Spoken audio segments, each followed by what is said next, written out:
ওই জঙ্গল সিন তো খুব ফাইন, এটা তো আগে ছিল না, এখন হয়েছে। এই একটা গাছ আছে বুঝছো? ও ফাইন, এক্সিলেন্ট। Yes. আচ্ছা, এখানে তো অনেক পরিবেশটা অনেক ভালো, হ্যাঁ কিন্তু হ্যাঁ আগে তো এরকম ছিল না, এখন এরকম হয়েছে কেন? এটা কিরকম ভাবে হলো বুঝতে পারলাম না আসলে। আমি ঢাকা থাকি তো, এই জন্য সবকিছু একটু আলাদা। এখানে পরিবেশটা কেমন কেমন যেন লাগছে আমাদের। এই তুমি ওখানে কাম করতে হবে ভাই। এখানে কিসের কাম? এটা তো মরা গাছ, এখানে কি চাষ করছো? বড় গাছ না তুমি ভালো আছো? হ্যাঁ, তোমার বাড়ি কোথায়? এই সামনে বাড়ি কোথায়?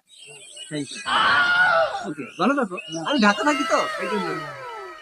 বাই, হাফেজ। আসো পারভেজ, তোমাদের এখানে এটা কি? ও, কেন খুব সুন্দর একটা জিনিস।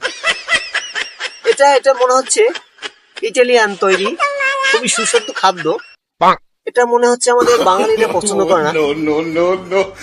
খুবই সুস্বাদু গন্ধ, কিন্তু মনে হচ্ছে বেকার না। আমি এটা নিয়ে যাচ্ছি ঢাকায়, চলো।